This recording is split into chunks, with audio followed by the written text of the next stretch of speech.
Assalamualaikum warahmatullahi wabarakatuh. Alhamdulillah, alhamdulillahi rabbil alamin. Wabihi nasta'inuhu ala umurid dunya waddin. Nabiyina Muhammadin sallallahu alaihi wa ala alihi wa ashabihi wa man tabi'ahum bi ihsanin ila yaumiddin. Amma ba'du. Ahibatil kiram, para santri santriwati yang dimuliakan Allah subhanahu wa ta'ala. Alhamdulillah, kita bersyukur kepada Allah subhanahu wa ta'ala pada kesempatan kita di pertemuan yang ketujuh ini. Alhamdulillah, kita masih bisa mengikuti daring ini atau PJJ ini. Mudah-mudahan di pertemuan kita hari ini Allah subhanahu wa ta'ala senantiasa memudahkan kita semua di dalam memahami pembahasan kita hari ini. Dan semoga Allah subhanahu wa ta'ala memberikan kepada kita kekuatan dan juga keberkahan di dalam mendapatkan ilmu yang bermanfaat. Ahibatul kiram, para santri dan santriwati yang dimuliakan Allah subhanahu wa ta'ala. Sekarang kita sudah masuk tanggal 24 Februari 2021 atau tanggal berapa? 12 Rajab ya, 1442 Hijriah. Tapi para santri yang dimuliakan Allah subhanahu wa ta'ala, sebelum Ustadz mengawali pembahasan kita hari ini, masih pembahasan Al-Ahkamul Wad'iyah, bagian yang pertama yaitu as-sahih. Ya, mungkin ini refreshing dulu sebentar ya. Kira-kira nih anti atau antunna atau antum semuanya ya, apa nih bacanya, tukang apa katanya yang sering menghayal ya. Mudah-mudahan kita nggak menghayal ya. Ayo apa kira-kira? Tukang bubur ya. Kenapa tukang bubur? Karena katanya tukang bubur suka halusinasi ya, menghaluskan nasi ya, halusinasi. Baik, kita mulai ya pembahasan kita. Lanjut apa? Al-Ahkamul Wad'iyah. Yang pertama masih as-sahih ya. Kemarin kita sudah masuk ke pembahasan was-sahihu minal uqudi ma tarattabat atharuhu ala wujudihi katarattubil milki ala aqdil bai'i mathalan. Nah, sekarang kita masuk ke perkataan mu'allif rahimallahu ta'ala, wala yakunu syai'u sahihan illa bitamami syurutihi wa intifa'i mawani'ihi. Mithalu dhalika fil ibadati ay ya'tiya bis salati fi waqtiha تامة شروطها وأركانها وواجباتها. ومثال ذلك في العقود أن يعقد بيعا تامة شروطه المعروفة مع انتفاء موانعه. فإن فقد شرط من الشروط أو وجد مانع من الموانع امتنعت الصحة. Mu'allif mengatakan wala yakunu syai'u, perkara sesuatu ya, apa aja dalam ibadah maupun dalam akad tidak menjadi sah. Jadi perkara sesuatu dalam ibadah maupun sesuatu dalam akad tidak menjadi sah illa, kecuali bitamami syurutihi, sempurna syarat-syaratnya, wantifa'i mawani'ihi, dan tidak ada penghalangnya. Misalu dzalika fil ibadat, contohnya di dalam ibadah itu apa? Ayatiya bis salati fi waqtiha tammata syurutiha wa arkaniha wa wajibatiha, yaitu mendatangi salat tepat waktunya, sempurna syaratnya, sempurna rukun-rukunnya, dan sempurna yang wajibnya, maka ibadahnya sah ya. Kemudian yang kedua, wa mithalu dzalika, contoh yang fil uqudi, tentang akad itu apa? Tentang jual beli atau tentang akad yang lainnya selain jual beli apa? ayyaqida bay'an tammata syurutihi wal al-ma'rufah ma'antifai mawani'ihi. Ya, bertransaksi ya, atau transaksi jual beli ya, transaksi jual beli sempurna syarat-syarat yang diketahui ya, syarat-syarat yang diketahui ya, dengan tidak ada penghalangnya. Kemudian Syekh melanjutkan, fa in fuqida syaratun minasyurut, jika hilang syarat di antara syarat-syarat, au wujida mani'un, atau ditemukan ada penghalang, minal mawani'i, dari penghalang-penghalang, imtana'at as-sihhatu, maka kesahihannya tertolak.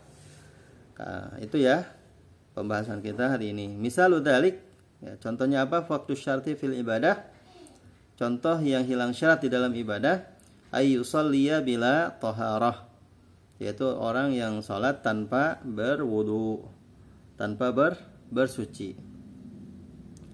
Nah, sekarang kita jelaskan, ini adalah salah satu kaidah yang memberikan kejelasan kepada kita, wala yakunu syai'u sahihan.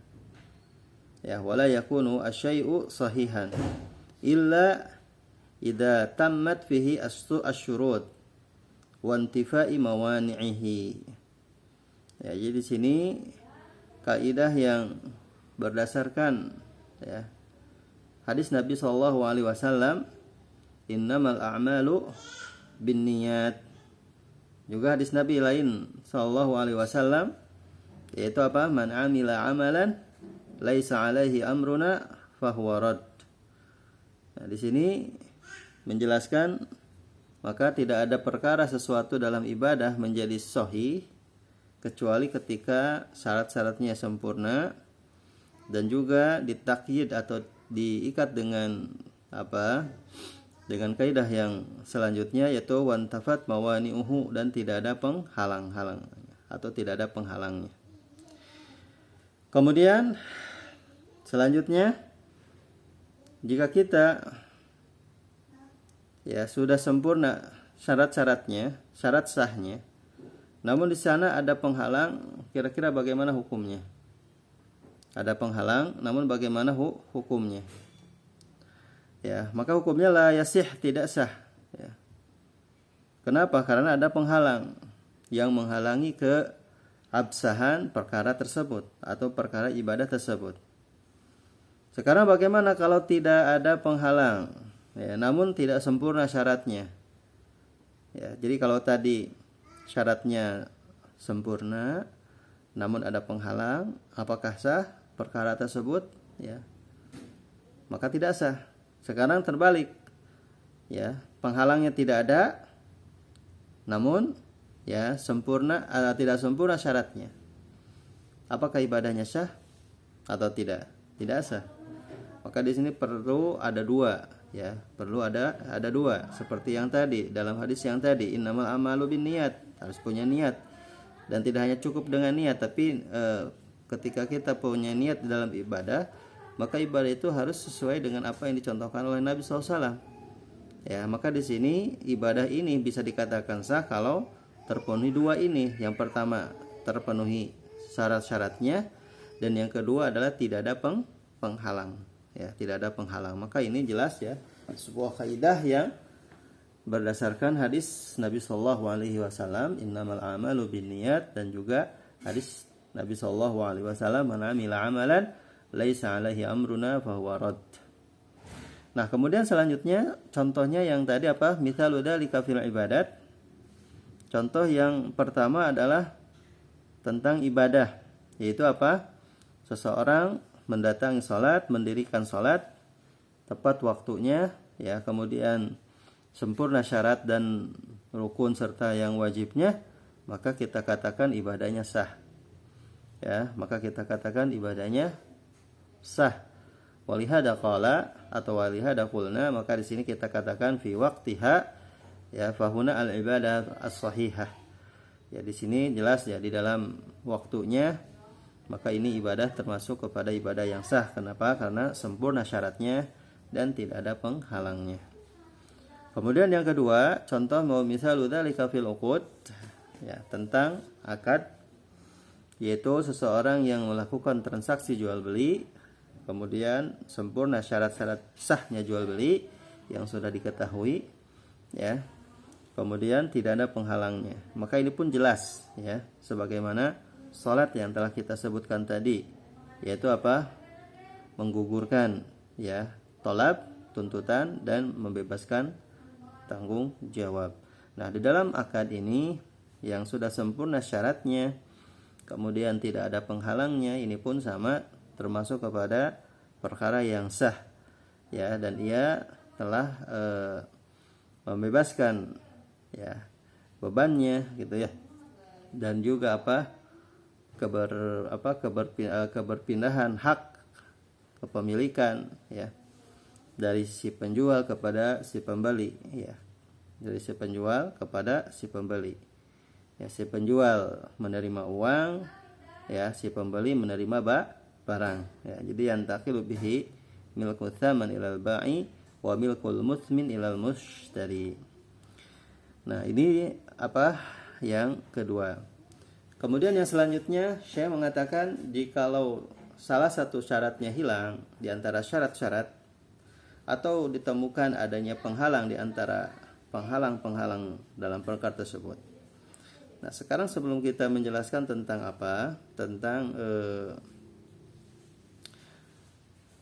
kaidah ini, ya, ataupun keterangan ini, kiranya kita harus tahu dulu apa itu syarat. Ya, asyartu fil lughati, syarat secara bahasa adalah apa? Al-alamah. Syarat secara bahasa adalah apa? Al-alamah, tanda. Ya. Sebagaimana Allah Subhanahu wa taala berfirman dalam ayatnya apa? Fahal yanzuruna illa sa'ata an ta'tiyahum baghtatan faqad jaa'a asyratuha. Di situ ada kalimat asyratuha. Asyrat itu adalah bentuk jamak dari syartun, asyrat. Maknanya apa di dalam ayat ini? Ya, maknanya adalah bahwasanya apakah yang mereka tunggu-tunggu, ya, apakah yang mereka tunggu-tunggu, melainkan mereka menunggu hari kiamat, yang mana hari kiamat akan datang kepada mereka secara tiba-tiba. Dan sungguh, katanya, asyratuha, syarat-syaratnya telah datang. Maksudnya syarat di situ apa maknanya? Maknanya adalah tanda-tandanya, yaitu tanda-tanda kiamat sudah datang, sudah tiba. Nah, kemudian secara syar'i, ya, secara istilah, apa itu syarat? Ya, apa yang ini dimaksud dengan syarat? Syarat adalah, yaitu apa? Asyartu ma yalzamu min adamihil adami wa la yalzamu min wujudihil wujud. Yaitu apa syarat itu? Ya, melazimkan, ya, melazimkan tidak adanya hukum, ya, melazimkan tidak adanya syarat berarti tidak adanya hukum. Kemudian yang kedua, wala yalzamu min wujudihil wujud, dan tidak melazimkan, ya, dari adanya syarat adanya hukum. Ya, maksudnya apa? Sesuatu yang menyebabkan adanya hukum, ya, berarti dengan adanya apa? Syarat. Dan bila tidak ada syarat, maka hukum pun tidak ada, ya. Jadi adanya hukum itu karena menyebabkan adanya syarat, ya. Kemudian bila memang tidak adanya syarat, maka hukum pun tidak ada, ya. Tidak ada. Nah, kalau kita lihat contohnya supaya lebih jelas, ya. Contohnya supaya lebih jelas, contoh tentang al-wudu. Ya. Al-wudu ini maknanya untuk apa? Wudu di sini adalah untuk salat. Maka wudu untuk salat ini sebagai apa? Sebagai syarat, ya. Sebagai apa? Syarat. Jadi ketika antum berwudu, ya, untuk salat, maka bagaimana dikatakan antum salatnya syah? Maka kita katakan karena berwudu. Maka di sini, ya, yalzamu min adamil adam, ya, fa idza lam yatawadda lam tasih as-salat. Berarti melazimkan ketika tidak ada wudu, ya, maka jelas tidak ada hukum. Maksudnya tidak sah antum, ya, melaksanakan salat. ya, melaksanakan apa? Salat. Jadi tidak adanya apa? Melazimkan, ya, tidak sah gitu ya. Karena tidak adanya wudu. Itu maksud dari kalimat yalzamu min adamihil adam, ya. Min adamihil apa? Adam. Nah, kemudian yang selanjutnya kita tahu bahwasanya wudu sebagai salah satu syarat sahnya salat. Maka apabila tidak ada wudu, maka salatnya tidak sah. Itu melazimkan, ya. Melazimkan. Namun tidak mesti adanya wudu berarti adanya salat. Jadi kalau antum berwudu apakah mesti harus salat? Tidak mesti. Maka ini, ya, penjelasan dari kalimat yang kedua, wala yalzamu min wujudihi al wujud. Wala yalzamu min wujudihi al wujud. Nah, sekarang apakah melazimkan, ya, melazimkan seseorang ketika dia berwudu, melazimkan dia harus salat? Maka pertanyaannya, hal yalzam min wujudihi al-wujud, apakah, ya, memastikan, ya, melazimkan dari adanya wudu adanya salat? Maka jawabannya tidak. Kenapa? Karena seseorang ketika berwudu dan mungkin dia terkadang tidak salat, ya. Maksudnya tidak salat di sini tidak ada kewajiban untuk salat, ya.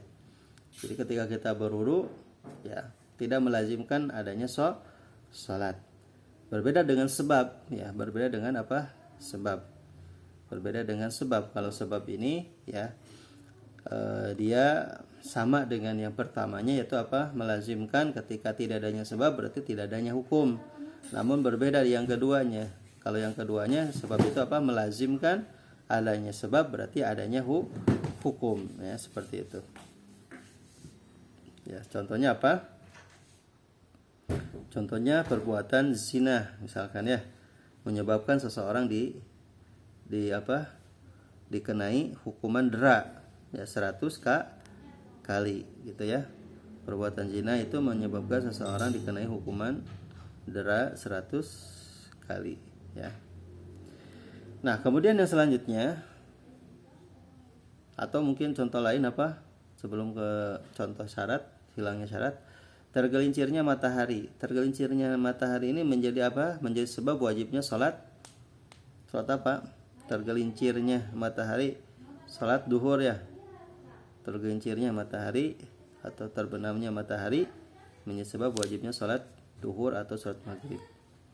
Nah, tadi saya menyebutkan mithalu faqdi syarti fil ibadah ay yusalliya bila taharah, ya, jelas, ya. Jadi contoh yang hilangnya syarat adalah apa? Hilangnya syarat adalah orang yang salat tidak berwudu.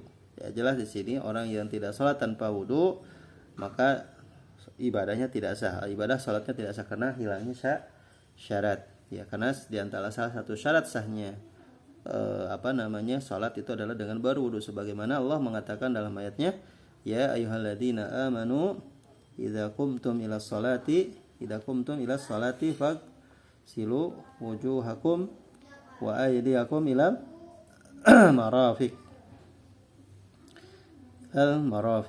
ya. Nah, kemudian di sini Nabi SAW, ya, mengatakan dalam sabdanya apa? Tentang tidak diterimanya sahnya salat apa? Yaitu apa? La yaqbalullahu salata bighairi tahurin, ya. Jadi tidak diterima oleh Allah Subhanahu wa taala seseorang yang salat tanpa berwudu. Nah, coba perhatikan di dalam bagian ini, ya, tentang salat, ya, tatbiq ala shalah. Bagaimana mempraktekkan salat yang sahih, yang fasid, yang sabab, yang syarat, yang mani, yang ada dan yang qadha. Di sini muallif mengatakan, ya, as-sahih, ya, bagaimana salat yang sah? Shalla bi syurutis shalah wa arkaniha, ya, atharuha tabra'u biha adh-dhimmah wa la yutalibu biqada'iha.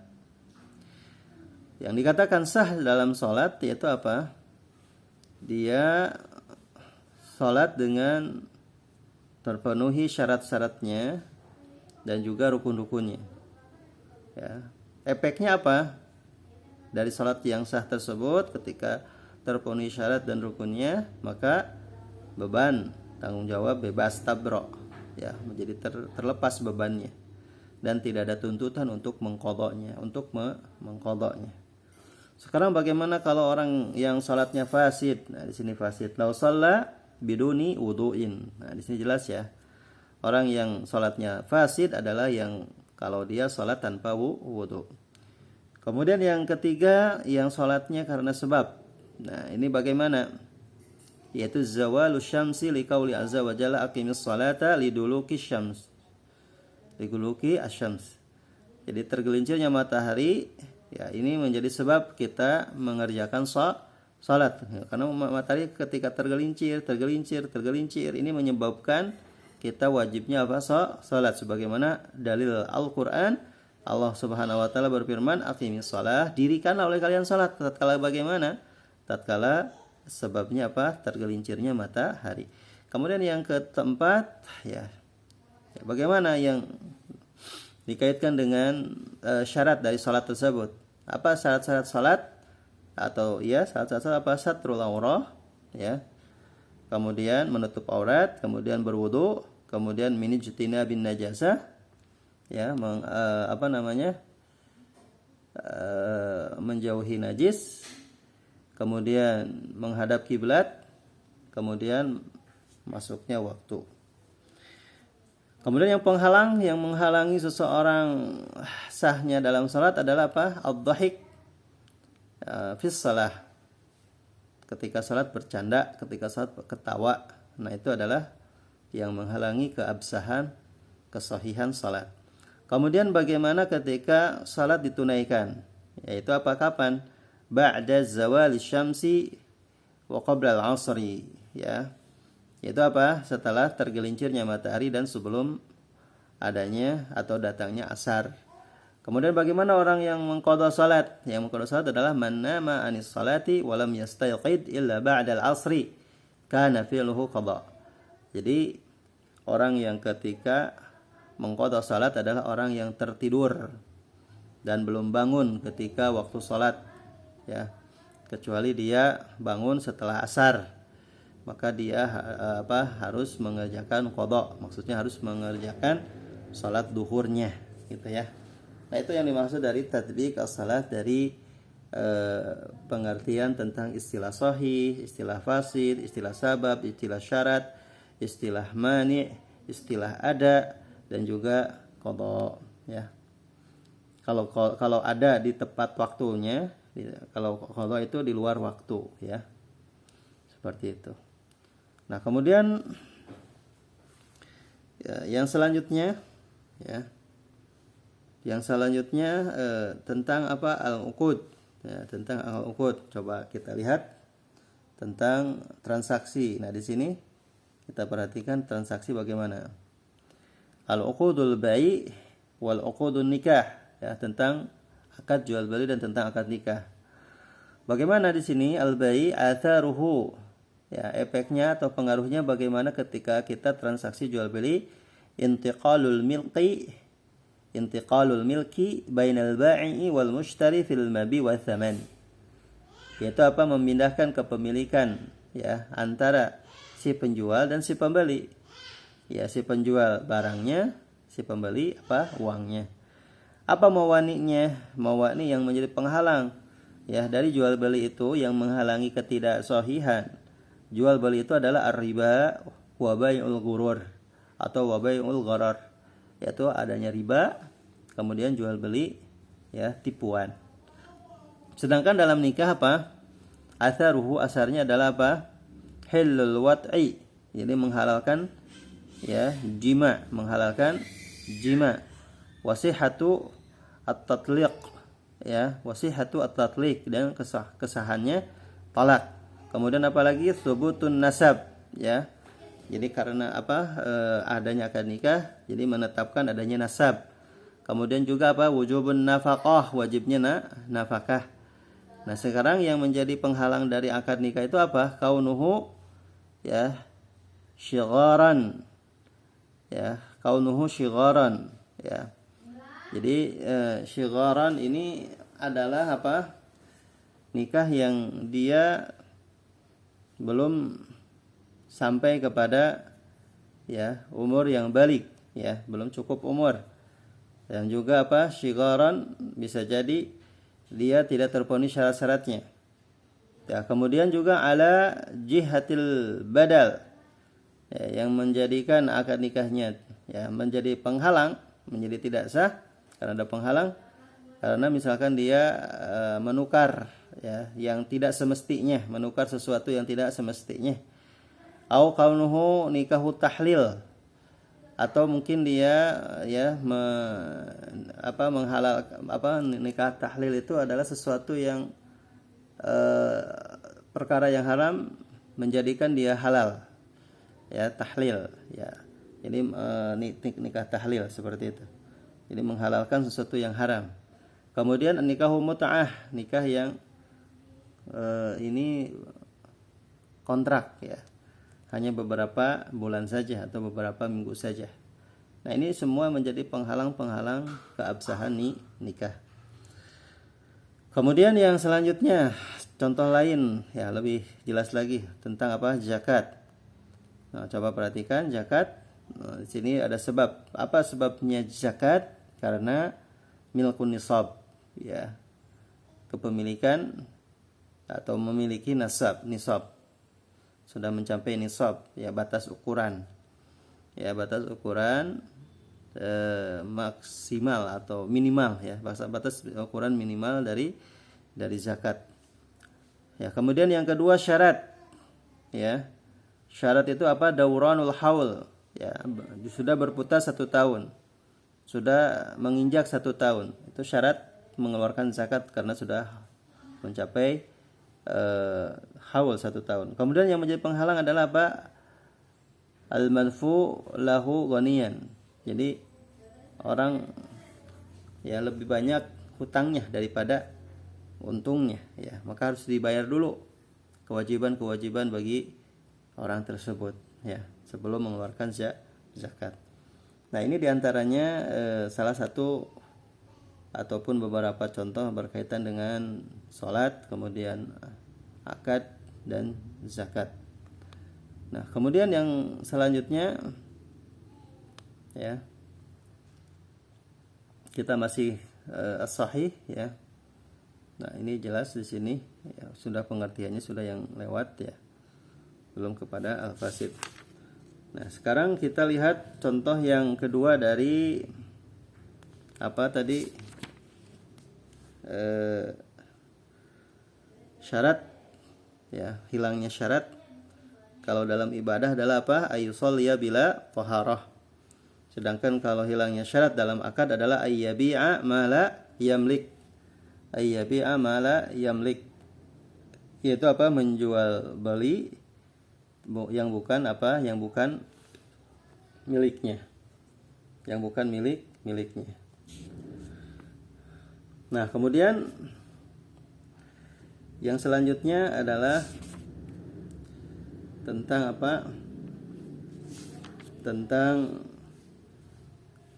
seseorang yang ketika dia menjual barang yang bukan miliknya. Tentunya ini jual beli yang tidak sah. Kenapa tidak sah? Karena sebagaimana tadi kita katakan dalam contoh al-uqud al-bai, sehingga menjadi pengaruh bagi jual beli, ya. Maksudnya pengaruh sahnya jual beli adalah jadi kepemilikan barang jelas, ya, siapa yang punya barang, siapa yang memiliki uang, ya. Yang punya barang adalah yang yang al-bai, penjualnya, sedangkan yang memiliki barang memiliki uang adalah al-mushtari, si pembeli, ya. Jelas di sini, ya, sebagaimana mu'allif mengatakan faqdu syarti fil aqdi ayyabi'a ma la yamlik. Ya, jadi dia menjual sesuatu barang yang bukan miliknya, maka salah satu dari syarat sahnya jual beli hilang baginya. Nah, ini adalah salah satu contoh dari dari mu'allif rahimahullahu taala. Sebagaimana juga ini dikuatkan dengan salah satu hadis, ya, Nabi SAW mengatakan kepada Hakim bin Hizam, yaitu apa? La tabi' ma laisa indak. Janganlah Anda menjual beli sesuatu yang bukan milikmu. Ya, jangan menjual sesuatu yang Anda tidak memilikinya, Anda tidak punya. Sebagaimana Allah Subhanahu wa taala mengatakan dalam ayatnya, ya ayyuhalladzina amanu la ta'kulu amwalakum bainakum bil batil illa an takuna tijaratan an taradim minkum. Di sini jelas bahwasanya Allah mengatakan, janganlah hai orang-orang yang beriman, janganlah kalian makan harta-harta kalian dengan cara batil, ya, kecuali ya dengan perdagangan yang kalian saling meridhoinya. Dan jelas di sini ayyakuna malikan, dia ya harus memiliki barang tersebut dan juga harus disertai dengan ridha, ya, di antara si pemilik barang dan si pembeli. Nah, kemudian untuk pembahasan tentang contoh al-mani, ya, yang menjadi penghalang dari dari ibadah dan dari akad, mungkin insyaallah ada pembahasan berikutnya, jadi pembahasan berikutnya sebelum masuk kepada al-fasid. Mungkin itu saja yang Ustaz bisa sampaikan di pertemuan kita yang ke-7 ini. Mudah-mudahan menjadi kejelasan bagi antum semuanya. Alhamdulillah, ya, selesai pertemuan kita yang ke-7, ya, dari pembahasan wala yakunu asyai'u sahihan illa bitamami syurutihi wa intifai mawanihi. Baru sampai kepada syarat-syaratnya dari sebuah ibadah yang sah dan juga ibadah yang tidak sah karena tidak adanya syarat. Adapun untuk al-mawani, penghalang-penghalang, insyaallah di pertemuan berikutnya insyaallah. Alhamdulillah ala kulli hal, ya. Semoga kita semua diberikan kemudahan di dalam menempuh, ya, pelajaran ini, dan juga antum semua diberikan kesehatan oleh Allah Subhanahu wa taala. Kemudian Ustaz akhiri dengan sebuah nasihat, ya, idza tammal aqlu qallal kalamu. Ya, apabila akal seseorang telah sempurna, maka ya dia akan sedikit dalam bicara, ya. Ya, tidak asal bicara, karena dengan bicara itu harus dengan akal, ya, dengan akal yang sehat. Nah, itu diantaranya ikhwatil kiram, para santri santriwati yang dimuliakan Allah Subhanahu wa taala. Demikian yang bisa Ustaz sampaikan. Jazakumullah ala husni istimaikum. Kita akhiri dengan doa kafaratul majlis. Subhanakallahumma wa bihamdika asyhadu an la ilaha illa anta astaghfiruka wa atubu ilaik. Wassalamualaikum warahmatullahi wabarakatuh.